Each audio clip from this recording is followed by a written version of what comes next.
For the first time in a very long time, that is Salamangreat taking home a top 4 finish out of a YCS.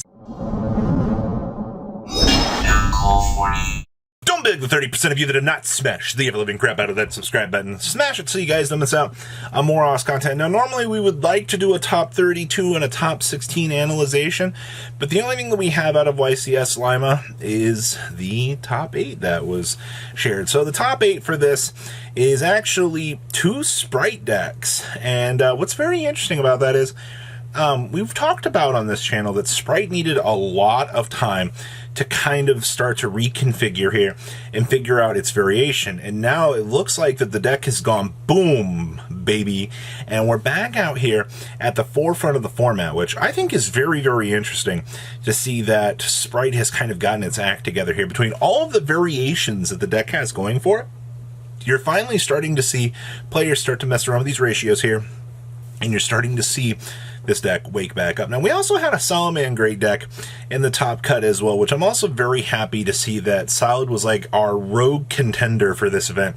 You know, reaching up here and showing us that, you know, no matter what's going on in this format here, you're seeing all sorts of rogue abnormalities here. Now, we also had one singular Castillo deck in the top cut of this event. Let me tell you, I'll be up front with you.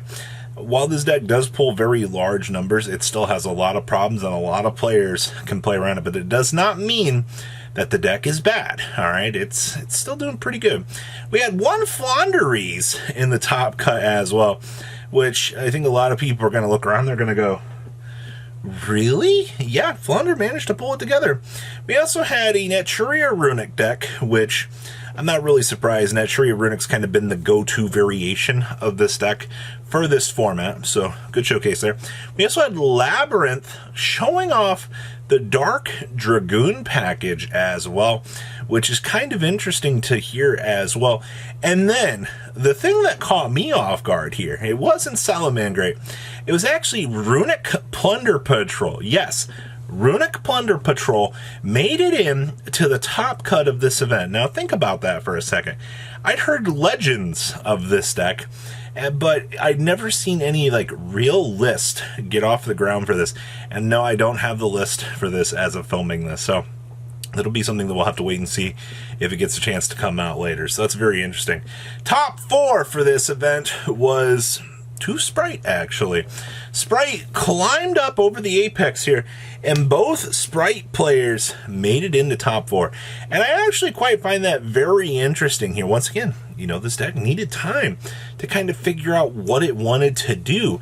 And I think now that it has had the chance to figure that out, it's very good. Castillo actually grinded out the top edge of this event as well, which is also kind of interesting to see as well. I'm actually very happy to see that, you know, Castillo did edge over a little bit here. And then Salad made its way on in to top 4. That's something that I didn't think I would be saying today, that we would be seeing Salamangreat climbing over the top cut, all of the other decks that you had present in this top cut, to actually find its way on in to that top percentile.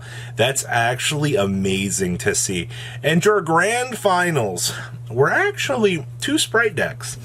Now, I'm actually kind of surprised to see that, I mean, both Sprite beat out Castillo and did beat out Salamangreat. Winning those key coin flips will, in fact, put you into very good winning positions, that's for sure. But, man, the variations of Sprite out here, taking down the event, that's absolutely amazing to see. Now I no longer have to deal with people going, Sprite's a terrible deck. Let's pass on over to what deck list we do have. Top 32 out of this event was actually our first Sprite variant here, showing us that, hey, you know, this deck can still do things. Now, the thing that's most interesting about this list to me is we are seeing the return back to enemy, or excuse me, emergency teleport here, getting you an interaction point I think a lot of people forgot, which was we still have Gamma at 3 in this format. Gamma opens up the door to a very powerful negation destruction effect that I'm not seeing hardly anybody play out here, and that's pretty interesting. I also see that we are playing the Soul Scissors in here as well, and we are playing a Melfi Caddy and the little Melfi Penny to give you access to one, the Merry Melfies, and you actually get access to the Melfies of the Forest here as well. So a lot to kind of take in here with the inclusion of a Melfi package built into this deck, which once again is not something that you really tend to see in this format. I think it did work out relatively good though. Your side deck, I mean, you got Lanceys in here, you got the Ghost Bells. I see that we are playing One Change of Heart. We're opting to not play the Mind Control, even though the Mind Control does feel incredibly useful at certain points. It's just optimization purposes. There's not really, I feel like, much of a reason to explore possibly the need for that. So a lot of real things to consider there, but it works. Also, I mean, you're on Ashes, Drolls, Gammas, and Imperms. You're back to the strong hand trap era, which I don't think a lot of people are going to like, but it worked out. Next up here is Labyrinth Dragoon. Yes, this is Labyrinth sporting off the fact that you can make the Red Eyes Dark Dragoon in this package. Now, basically, in order to supplement this package, I mean, you strip out the Orianas, which did help out the deck at certain points, but you're just going to focus on having large boss monsters. Also, I mean, to be fair, setting up a Red Eyes Dark Dragoon with all these trap cards backing it, I don't think your opponent's going to really be able to handle that. I mean, like, maybe the average duelist would, but there's something about a level of underlining synergy here that just, I feel like, blows your opponent out. Now, the most interesting things down here, I think, is the inclusion of the 15-card side deck down here with no additional traps and no spells. The biggest things that we're focusing on here are, so we can bring in Ashes for extra defensive options. We have access to our Lord of the Heavenly Prisons here for access to protection and the ability to, especially in a larger body, and set an additional. It's only 2 Nibiru's to clean up any real hand traps that I feel like the opponent might have. Triple Gamma and Driver once again showcasing their power here, and then you have triple copies of the Big Ball to clean up any other real issues that I feel like your opponent might be trying to throw at you.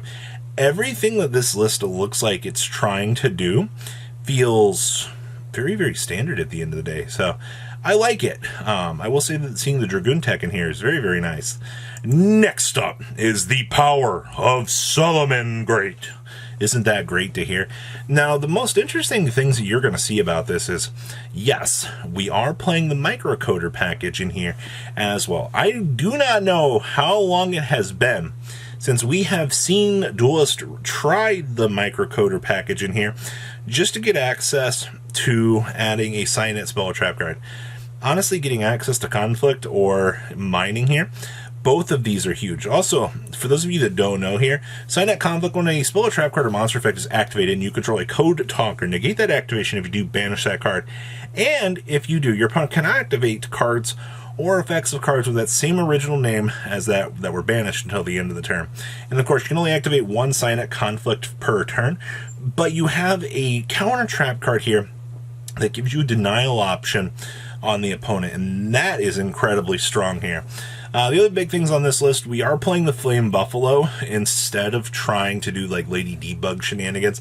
I know a lot of people do like Lady Debug, but for the most part, I don't feel like it's as strong as it once was. And we're also playing the Rite of Armesia package here. We're just focusing on triple water and transits and only 1 right, though. So very interesting ratios, I feel like, there for the most part. But it is very good to see the strengths of Salamangreat actually working out here to showcase that this deck can still do its thing.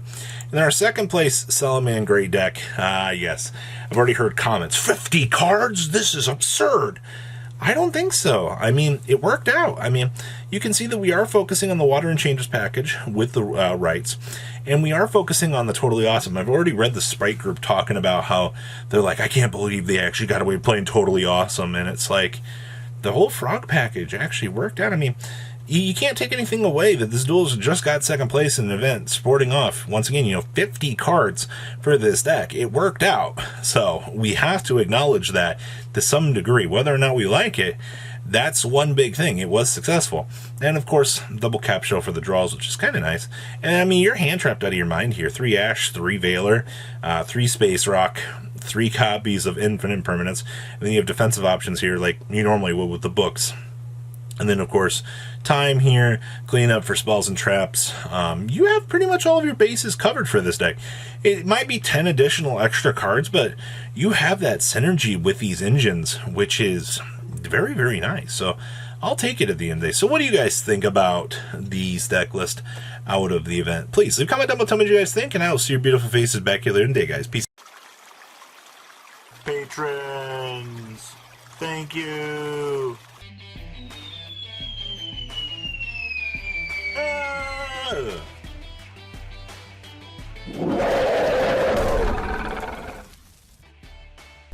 Thank you so much for watching. Check out these other videos.